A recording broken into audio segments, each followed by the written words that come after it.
Good morning, everybody. Good Today we've morning. got a couple, Morning.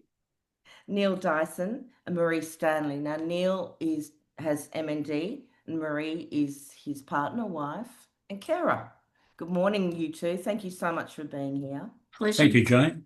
Now, I've not met these two. They live in Bendigo in Victoria, but I hear Neil on different groups that we're on Zoom meetings, and I think, I like that bloke. So I reached out and asked him to be on the podcast. So, Neil, we always like to start off by who you are and not what you do. So, who's Neil Dyson? Yeah, hi. Yes, so as Jane said, I'm Neil Dyson. I'm 70 years of age as of last May and live in Bendigo. And I was diagnosed with MND a couple of years ago. And of course, my life and Maree, my wife's lives have changed dramatically. But we're still enjoying ourselves as much as we can. And we try and make a contribution to society as much as we can. And whilst things aren't great, our lives are still pretty good. So besides Maree, who's your group? Who are your people? So my people, I have a sister Maree, so it's a Oh, common really? name in the family. So my sister Maree has an extensive background in working with disability services. So she's been a great moral help and also a great help in me getting my aged care package. Her husband Ken, who's a wonderful support, and we have two daughters, Georgie and Claire, who are married to Alex and Andy respectively. And we're very lucky to have not a big circle, Mm. but a very valuable circle of close friends and neighbours who continue to help us as much as they can. So we are absolutely blessed with the people we have in our lives. I think as you get older, you organize the wheat from the chaff. Yep, The ones Correct. who are close to you are the ones that you want to be with you. Yep. correct, Yeah. absolutely. Maree, what about you? I'm 69 and when Neil was diagnosed, we were recently retired. So that was our retirement present. Um, and I'm stepmother to the two girls. And yeah, I was fairly active volunteering in Bendigo. We did some part-time work, but connected to the community here. We are originally from Melbourne, but decided to stay on when we sold our business. Yes, so I'm retired, and what I did in retirement was change our garden from grass to garden, natives, and all of that. So that was a huge project. It's a joy, isn't it? It is well, yes, mostly. Okay. The end result is a Yeah, joy. it is. It's grown so much. It's very satisfying. So what was the business you had? We had and we were I always say we're the good guys, not the bad guys. We had a financial planning business. So we weren't caught up in the Royal Commission. We had a flat fee service. We had clients paying a monthly fee to see us, no commissions, and we did everything by the book. So we had a great business. Unfortunately, COVID did affect it, Mm. and the Royal Commission did affect it, and we did retire, and selling the business is not quite worth the value that we anticipated. It's a But messy world. we had an offer and we decided to take it, and then, as Maree said, COVID hit, so that became even more difficult Mm. during that transition period. But it And was I good. joined the business late and used the complete opposite side of my brain because I was a teacher by background, librarian, and worked at a children's charity called Alana and Madeline Foundation, No, well, yeah. where I worked there for 16 and a half years and I commuted to Melbourne From Bendigo. from Bendigo. How Yeah. often? I went down on a Tuesday and came back here on a Thursday and worked from home on Monday. And that was pre-COVID. So that was pretty, adventurous.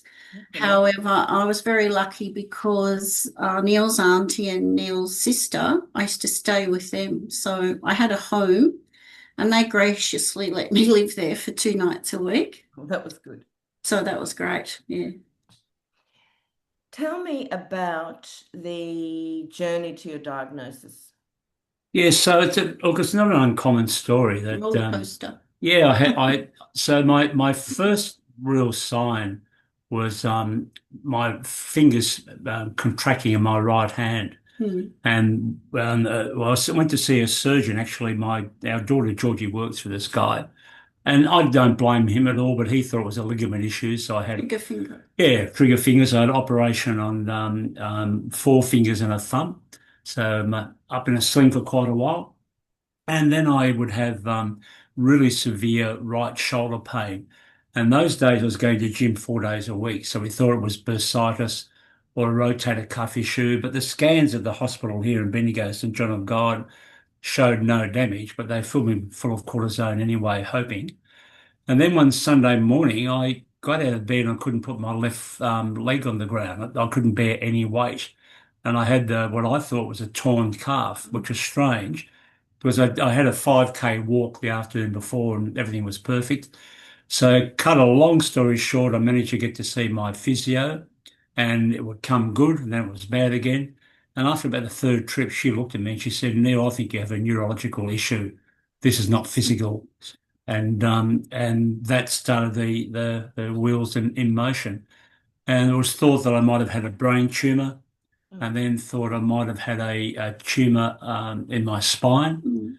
Then after lots of tests, including 2 or 3 nights in some of these private, where I underwent a muscle biopsy, lung function test, and a lumbar puncture, was determined that I had MND, ALS, and fortunately it's in my spine, which is not a bad place to be, rather than in my brain.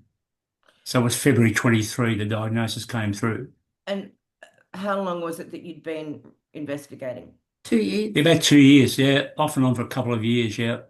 And if it wasn't for the physio and the hand And my hand specialist, therapist too, she was they right. guided us in the right direction, even though we thought, no, that can't be, that's not right. Other people gave up. It was like, well, we've done MRIs, bone scans, CTs, because Neil had all those tests, blood tests, everything. And we just said, well, we have to keep going because something's not right. And Neil found the neurologist, almost diagnosed himself, I think, and then got the referral from the doctor to go to her. I Googled MND and I had 7 out of 10 symptoms, so I thought, Dr. Google's I reckon I know interesting. what I've got. So I was right, yeah, sadly. Oh, God. Yeah. So how is it affecting you currently?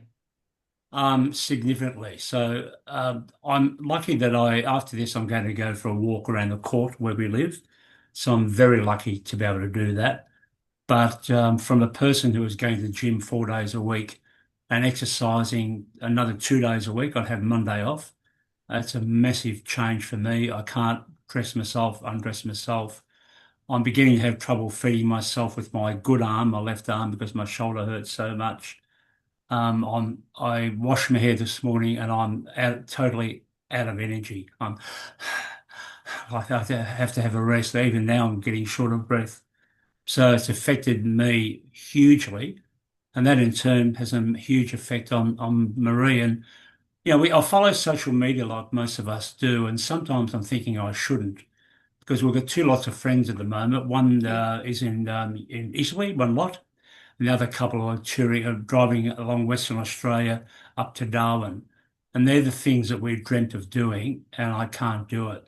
So there are times when I get very, very down in the dumps, looking at what our friends are doing. But then again, we're coming to Melbourne soon. We're going to Bright soon. So, we're having a great time, but in a different level. So I have to accept that things have changed. And I just have to adapt. We have to, change our expectations on ourselves. That's Yes. right. I mean, I mean, I'm not, the psychiatrist said to me, I'm grieving the loss of my own identity. And that is absolutely spot on. Maree has to help me into bed of a night and she's constantly, and I was a very active house husband. Maree would never have to say to me, oh, Neil, you need to do the dishes. Or Neil, it was me thinking, right, there's work to be done. Let's get into it. Yeah. And now I can't do that. Maree, how is it affecting you? Well, it has changed our lives forever. I'm not as brave as Neil. I try and steer clear of watching what our friends are doing. you've got to be in the right mindset, I think, to accept that you can't do it, but they are. No disrespect to them, good on them. And I think I've lost my own identity too, like the person and what I expected to be doing in the community and my day-to-day life. It now is around looking after Neil. And I have to be very careful about planning things because, I know I need to dry Neil, dress Neil, get his breakfast, make sure, you've got to work around things around meal times, and also try and plan things for Neil to participate in if I'm going into town or whatever, but not tire him out too much. So that's still a balancing act. We tend to both forget what the capabilities are. Yeah. And we know because he pays the price, but it's my day begins in the morning because I get up before Neil and it's in planning mode around what care and medication. And then your whole life has changed, of course, because your calendar is full of medical appointments with lung functions, blood tests, neurologists, doctors, etc., and regular visits to the chemist. So, yeah, it has changed enormously.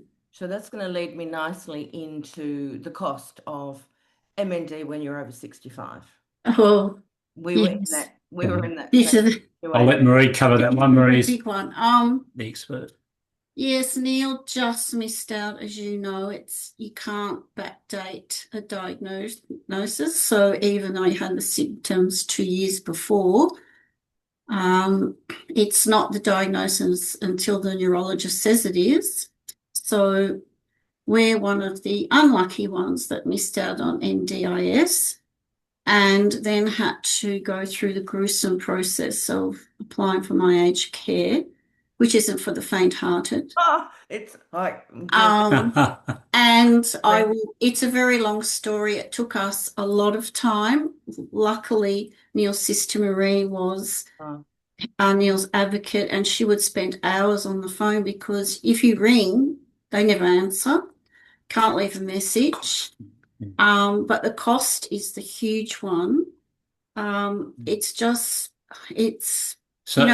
have to apply for everything and get permission from a lot of things.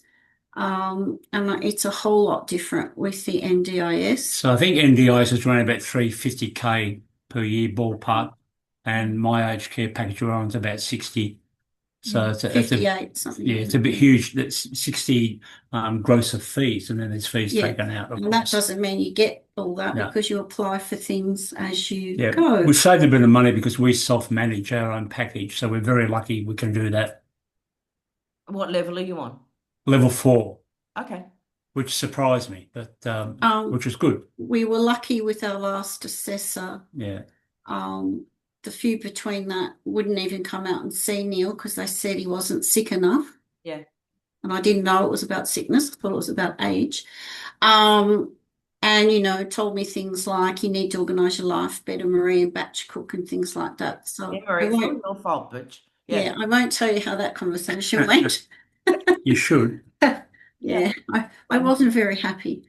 But we finally got a great assessor and she got it and recognised that Neil's needs would escalate quickly. So I think that's why she put him on a higher level. She was wonderful. And I also think that they recognise that there are lots of changes coming 1st of November.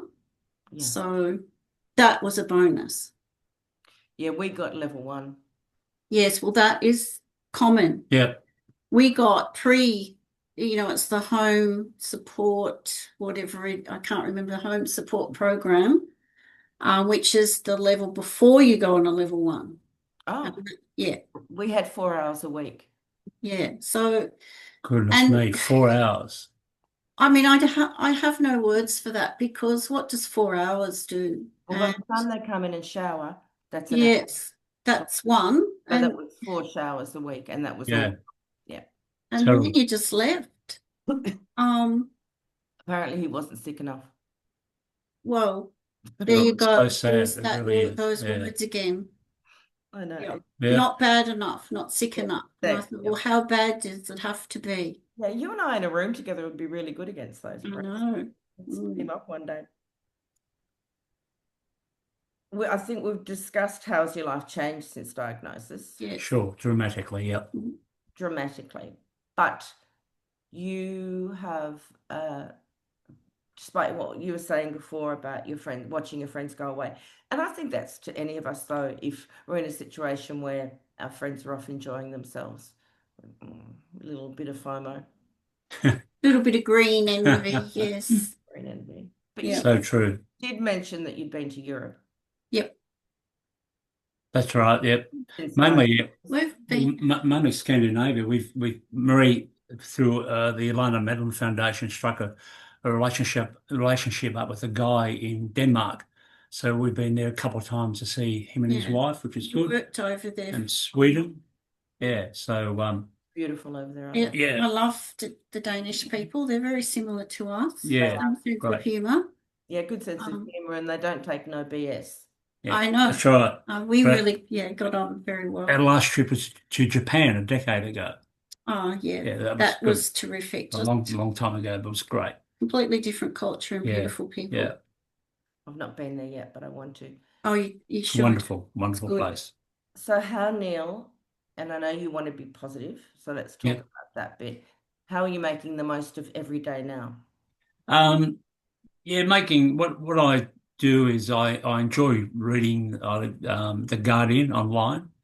I enjoy walking. Tell us about your walking.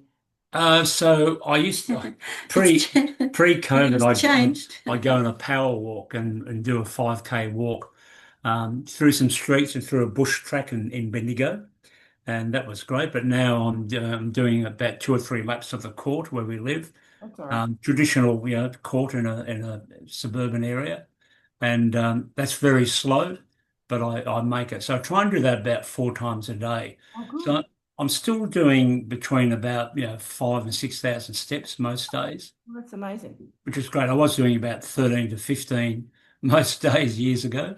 So yeah, I do my walks and read and there's always Netflix and all the above um, so it's very bit hard to describe, isn't it? Well, Because I get out of bed so late now. yeah. I used to get up at 4:40 a.m. 3 days a week to go to the gym, and the fourth time was a Sunday afternoon at gym. So 4:40 a.m. then 6 a.m. for other days has now become 9, 9:30, 10, 10:30 is probably about the latest thereabouts. Well, So my days are much shorter. So today was about 9:15. So there are shorter days to fill in, but it's really lots of reading and out for a coffee, which we may do later on. So it's amazing. The days do go quite quickly, which is good. Maree, what did you want to say? Neil's one of the unlucky ones that suffers pain with his MND, which is hard in itself because less than 30% of people have pain. And therefore, I think a lot of GPs, etc., push it to the side. So I'm not sure that they know what to do, but we do have a pain specialist now. Good. So Neil's got that level of pain, but he's at his most comfortable in bed. So I get why he stays there and sometimes goes to bed earlier. The other thing I was going to say, I love watching movies, etc. And Neil wasn't into movies like I was, so the benefit is we do watch. Yeah, we watch more movies and things like that. Most nights we get watch into series because, most nights watch a movie. It's funny. And I love reading too because it takes your mind to somewhere else. Somewhere else, me too. And we find that we do sit and of a late afternoon, evening watch things because it relieves us of what's happening in the everyday. And talking about something positive, I guess, I mean, it does have an impact on relationships because I think it's really hard to say, well, where are my wife and where are my carer? And where does that, there's no line, it merges, Yeah. etc. And also, we spend probably a lot more time together. We do laugh about it. We joke about, just as well we get on. Yeah. And Neil jokes, we need to spend more time together, Maree. So I don't know, in a way, it sort of strengthened our relationship in a weird kind of way. Because in a weird way, we sort of need it. I mean, I need to look after Neil because of the very reasons we've discussed. Who else will do it? And we're just together and we try and do things together and have time out as well. Neil sends me to Melbourne to stay with his sister and brother-in-law, who are just fantastic to me. I go there and they treat me like a princess and I don't do a thing. And Neil insists I do that, and also, catch up with friends because that's difficult. You've got to find time to do that. And I just realised yesterday there's been a few months since I've caught up with my friends here in Bendigo. And at this stage, they understand. But I've read that some people, they lose their contacts and that support group. But we're trying to maintain it as best we can, and so is Neil with his friends. Do your friends drop around to the house, Neil? They don't drop around. They'll call. Oh, And so one in particular, Carlo, he Couple of calls and friends comes do. around. Yeah. But we like to make the effort to go out as well. So ask him how I spend my day. That most days we go out, even if it's just for a coffee, we go out and do something rather than sit inside. But we have as I said, a small but valuable group of people who are in regular contact, which is great. And when Maree's in Melbourne Friday week, I'm going out with a friend of mine for lunch, which would be great. So trying to keep as physically and mentally active as possible. And we have great neighbours too here. Oh, good. Well, so, they'll drop in or drop something off, or, Adam will come over and have a glass of wine with Neil or whatever what may be, or our other neighbours will invite us in there. So we're very blessed in our little street. They do keep an eye on us. So the earlier weekdays can be a bit lonely though, because everyone's at work, or most people at work. So like our working years, we look forward to Friday than the weekend because there are more people around and they're available to catch up. And just to explain our neighbours, when the big freeze, we got invited to the big freeze a couple of years ago. And while we were at the big freeze, our neighbours secretly gathered together with the kids and everything and did their own little mini big freeze with like dressing up, ice buckets, everything.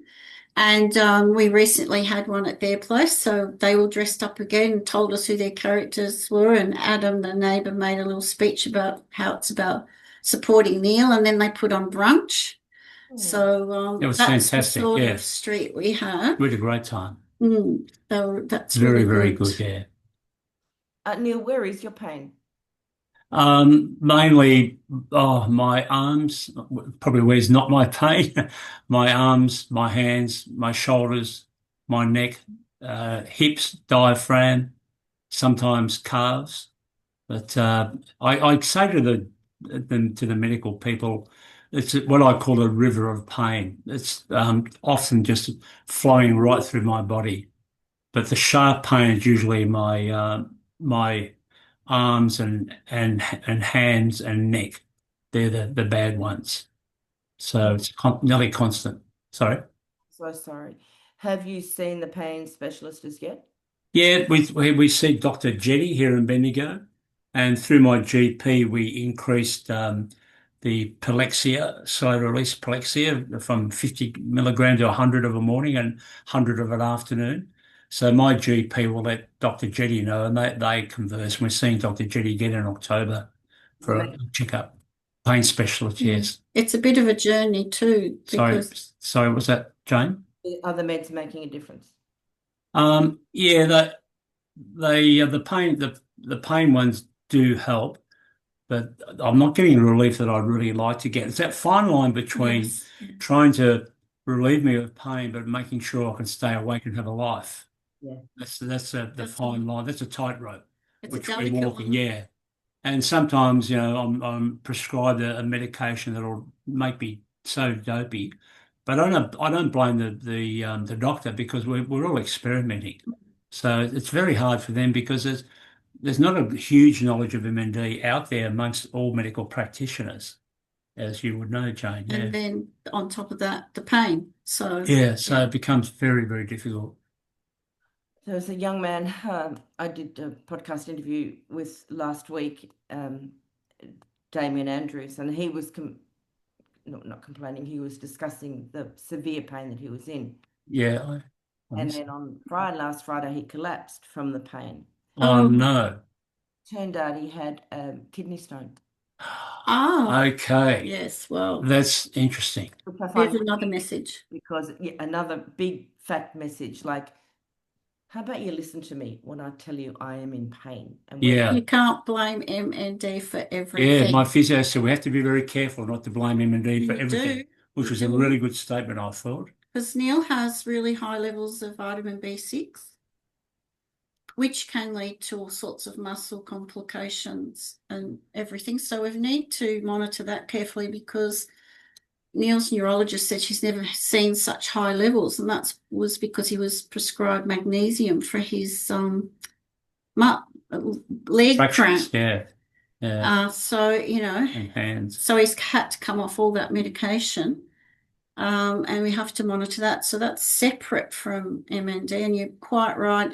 You need to listen to the person and hear them say, I think this is a little different than normal. yeah. So you are involved, as I am, in the LEN, the lived experience. Yep. Yes. Yep. Why? Because I want to try and make a difference to people today and also for the future. So I feel as though the more I can contribute today, the better for those who get this terrible disease into the future. I enjoy the camaraderie. It's really good. I like speaking to people who are going through the journey that I'm going through, but it's really trying to make a difference. And just recently, there was a paper published about the social and economic impact of MND, and I was part of that group a couple of years ago, so it was great to see that happen. And I found out yesterday there's a paper being published. So I've been working with the University of New South Wales on a project called Bridging the Gap. And that's bridging the gap about knowledge of MND and other major health issues. And I've been noted as an author on that, which is great. So it makes me feel good. And that will, I hope, help others. So yeah, the main driver is to try and make a contribution to make life better for people today and into the future. And Maree, you're on the LEN too. Yes, I am. I've been involved in information for practitioners and organisations. So trying to get the message across about what is MND. And alongside that, also trying to get practitioners to remember the client.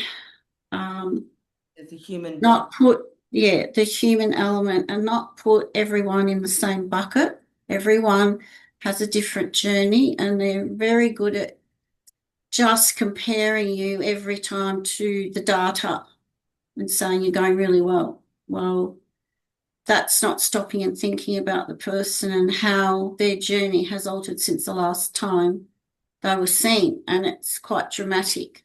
So it's, taking that on board and also how organisations present themselves, like Calvary's waiting rooms and how to get there and all that sort of thing. So we actually had that changed. As in, I only had the one waiting room. So you would, Neil's first appointment, he was there with people that were at the other end of their journey. And it was bad for Neil and bad for the person in the room. It's, it wasn't, their privacy wasn't looked at. There was some consultations happening in the waiting room as well. There's one guy in particular who was at the very late stages in a wheelchair and he was just terrible. And our eyes met and I thought, goodness me, that'll be me one day. And then I'm thinking, he's looking at me thinking, I used to be like that. Yeah. So we got onto Calvary and they agreed to set up different waiting rooms. So we now can go somewhere else, which is good. And sending the admission form that is Yeah. PDF, so you can't fill it out. Well, they're going to create an online But form. then saying in the Yeah. brochure that people with MND lose the use of their hands. So I said the PDF and the brochure contradict each other Yeah. because you're not helping people look after themselves. Just Neil mentioned that to me in the meeting the other day. So you wanted a Word document, don't you? Yes. yeah, and it's going, someone said they're working on an online application, which is even better. Okay. So many people send Be great. PDFs and, let the person do their own information while they can. Well, So, not only that, you're really bloody busy, Maree, and you don't have time to sit down and fill Yeah, in. that's exactly right. because it's another thing I would have to do that Neil could do. So, Follow that up. yeah, that happens a lot. That same situation, except we were in New Zealand. I remember the first time that I took Robert to see our prof, and it was exactly the same situation. It was a small waiting room and people in all different degrees of their illness. Yeah. And it was very bad for my husband's mental health. Exactly. Yeah, Neil was going to leave. I understand. I actually said I'm out of here. So luckily Maree had a level head and made me stay. Well, I actually asked them to fast track. So that's a huge difference that you've made by identifying the issue and saying, I have a solution, and that was adopted and accepted. So, you've already made a big difference to people. Thank you. Yeah, well, last week, next week. yeah, that's a good point. What a really great thing. So are there any other changes that you'd like made and that we can help you with?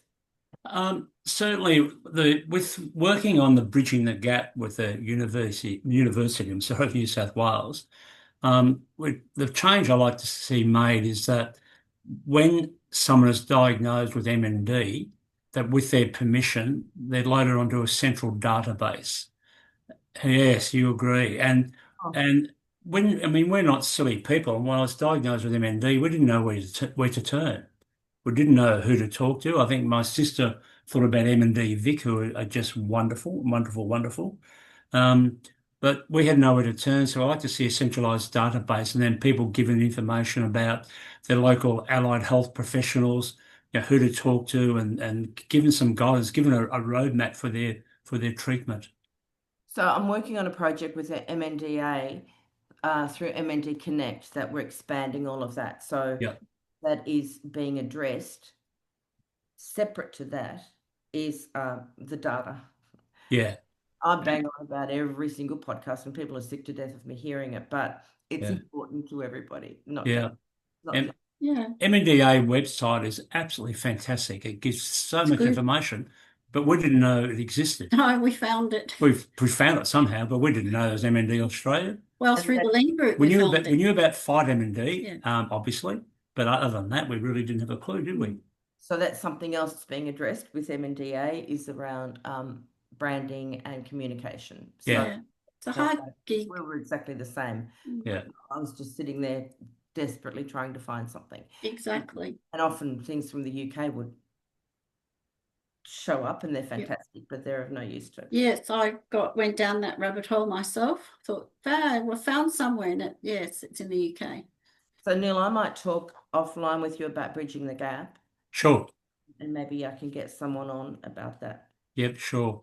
Talking about making a change, Maree touched on, a neurologist said to me a while ago, because the progression of my MND is quite slow. She said to me, oh, you're doing really well. And I'm not doing really well. That she needs to think about me as a person, what I've lost.